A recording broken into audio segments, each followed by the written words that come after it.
5 बार की world champion Australia का world cup खटाई में पड़ता हुआ दिख रहा है, क्योंकि 2 हार उनको बुरी तरह से तोड़ रही हैं, चाहे वो इंडिया के खिलाफ हो और आज के दिन मिली साउथ अफ्रीका के खिलाफ हार। अब उनको 7 मैचेस खेलने हैं, जिसमें कम से कम 6 मैचेस उनको जीतने होंगे और अभी भी उनको कुछ मैचेस बड़ी टीमों से खेलने हैं। उसमें न्यूजीलैंड है, इंग्लैंड है, पाकिस्तान है, जिसमें से फॉर श्योर उनको 3 में से 2 गेम जीतने ही होंगे अगर आगे जाना है। और ऑस्ट्रेलिया की हार की वजह देखें, जो सबसे बड़ी निकल करके आ रही है, उनका कोलैप्स होना। और पिछले 8 मैचेस में अगर आप देखेंगे तो ऑस्ट्रेलियन टीम 7 बार कोलैप्स हुई है और अपनी बल्लेबाजी की वजह से हारी है। गेंदबाजी भी उसमें जिम्मेदार रही है, लेकिन ज्यादा जिम्मेदार ऑस्ट्रेलिया की बल्लेबाजी रही है। चाहे आप आज के मैच की बात करें, चाहे इंडिया के खिलाफ मैच की बात करें, जहां एक वक्त लग रहा था कि ऑस्ट्रेलिया की टीम 250 रन बनाएगी, लेकिन सिर्फ 200 रन बना करके रह गई। उससे पहले इंडिया के खिलाफ जो सीरीज हुई थी, वहां पर 2 मैचेस में आपने देखा ऑस्ट्रेलियन टीम का जिस तरह से कोलैप्स हुआ। और उसके अलावा साउथ अफ्रीका के खिलाफ जिस सीरीज में ऑस्ट्रेलिया ने 2-0 की लीड ले रखी थी,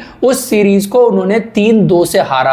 ऑस्ट्रेलिया के लिए कंसर्न्स बहुत सारे हैं और उसमें दूसरा सबसे बड़ा कंसर्न, जो प्लेयर्स उनके इंजरी के बाद आकर के क्रिकेट खेल रहे हैं, तो कहीं ना कहीं वो रिदम नहीं दिखाई दे रहा, स्पेशली बल्लेबाजी में। चाहे आप स्टीवन स्मिथ का देखें, चाहे ग्लेन मैक्सवेल का देखें, या बाकी और जो भी ऑप्शंस थे उनके प्लेयर जो इंजरी से वापस आ रहे हैं, वो स्ट्रगल करते हुए नजर आ रहे हैं। उसमें एक नाम पैट कमिंस का भी है, क्योंकि वो गेंदबाजी में स्ट्रगल कर रहे हैं, लेकिन मोरलेस जो स्ट्रगल कर रही है वो है उनकी बल्लेबाजी। मार्कस स्टोइनिस अभी भी आप देख रहे हैं कि पिछला मैच नहीं खेले थे बिकॉज ऑफ जो इंजरी से उनकी रिकवरी नहीं हो पाई थी। तो ऑस्ट्रेलियन टीम जो इतने सारे खिलाड़ी इंजरी से वापस आ रहे हैं और दूसरा बहुत ज्यादा क्रिकेट खेल करके नहीं आ रहे, तो लैक ऑफ क्रिकेट, इंजरी से वापस आना और प्लेयर्स का रिदम में ना होना, ये ऑस्ट्रेलियन टीम को बहुत ज्यादा कॉस्ट किया है। चाहे वो बल्लेबाजी में हो या कुछ हद तक आप उसकी बात गेंदबाजी में भी करेंगे। और दूसरी चीज, ट्रेविस हेड का ना होना इनके लिए बड़ा झटका रहा है, because top of the order वो बड़ी तेजी से शुरुआत ऑस्ट्रेलियन टीम को दिलाते थे और थोड़ा सा टेक्निकली साउंड बल्लेबाज भी हैं, जो अगर आप बात करेंगे टेस्ट मैच क्रिकेट में खेलते हैं और नई गेंद जब हरकत करती है तो वहां पर भी कंफर्टेबल नजर आते हैं, बिकॉज फ्लो वाले खिलाड़ी हैं और बहुत वक्त से उनकी फॉर्म अच्छी चल रही है, अच्छी क्रिकेट चल रही है, तो वो डिफरेंस मेकर कहीं ना कहीं जरूर हो सकते थे ऑस्ट्रेलियन टीम के लिए। लेकिन मिचेल मार्श का आपको पता है कि टॉप ऑफ द ऑर्डर जाना, आप देखते हैं कि उनको या तो वो बहुत बेहतरीन पारी उनसे आपको देखने को मिलेगी या फिर उनका स्ट्रगल ही आपको देखने को मिलेगा अगर गेंद थोड़ी बहुत हरकत कर रही है। तो ओपनिंग के पॉइंट ऑफ व्यू से मुझे लगता है कि मिचेल मार्श जो है वो बहुत सही कैंडिडेट नहीं थे ऑस्ट्रेलिया के लिए, सही चॉइस नहीं थी। बेहतर होता कि ये मार्नस लबुशेन को ओपन कराते और मिचेल मार्श को मिडिल ऑर्डर में खिलाते। अब लबुशेन के ओपन करने से मतलब यह है कि एक तो टेक्निकली साउंड बैट्समैन है, दूसरा नई गेंद थोड़ा सा हार्ड होती है और पावर प्ले में चौके लगा करके वो प्रेशर ऑफ कर सकते थे, क्योंकि पावर प्ले में चौके लगाना वो भी एक अपॉर्चुनिटी बल्लेबाजों के लिए रहती है, कंसीडरिंग कि न्यू बॉल, हार्ड बॉल, और उसका इस्तेमाल और पावर प्ले का इस्तेमाल मार्नस लबुशेन कर सकते थे, क्योंकि वो बेटर फॉर्म में भी थे। साउथ अफ्रीका में उन्होंने 2-3 पारियां खेली थी, इंडिया में भी आके उन्होंने एक आधा पारी खेली थी, सो कहीं ना कहीं वो अच्छे शेप में थे। और इन सब में लय की बात करेंगे या रिदम की बात करेंगे तो सबसे बेहतर दिखने वाले बल्लेबाजों में से मार्नस लबुशेन थे। लेकिन मिडिल ऑर्डर में इन स्लो विकेट्स पर खेलना उनके लिए भी एक चैलेंजिंग चीज है। He is like Ajinkya Rahane, जहां MS धोनी ने एक वक्त उनके लिए कहा था कि स्लो विकेट्स पर बल्लेबाजी करना इनको हमेशा मुश्किल होगा, चैलेंजिंग होगा। सो कुछ उसी तरह की चीज आप मार्नस लबुशेन के साथ देखते हैं कि अगर उनको top of the order Australian team बल्लेबाजी कराती in power play, on hard ball, new ball, तो उनको शायद वो ज्यादा सूट करता। दूसरा, जब आप मिचेल मार्श को मिडिल ऑर्डर में ले आते तो फिर वो चीज आपको मिचेल मार्श को भी ज्यादा सूट करने वाली होती। तो ऑस्ट्रेलिया एक टैक्टिकल मिस्टेक जो है वो वहां पर आपको देखने को मिली। दूसरा, जो लैक ऑफ क्रिकेट की हम बात कर रहे हैं और उसकी वजह से फील्डिंग देखिए, ऑस्ट्रेलियन टीम इतनी खराब फील्डिंग कभी नहीं करती। आप कभी भी किसी भी ऑस्ट्रेलियन टीम को देखेंगे, इतने सारे कैचेज छोड़ना, मिसफील्ड करना, ये आपको बहुत रेयर ऑस्ट्रेलियन टीम से कभी देखने को मिलता था। तो ये ऑस्ट्रेलिया वो लगी नहीं रही जो 5 बार की वर्ल्ड चैंपियन टीम है, जिसने हाल फिलहाल भी अच्छी क्रिकेट खेली है। उतनी बुरी टीम नहीं है जितनी बुरी क्रिकेट इन्होंने पिछले 8 ODI मैचेस के अंदर खेली है।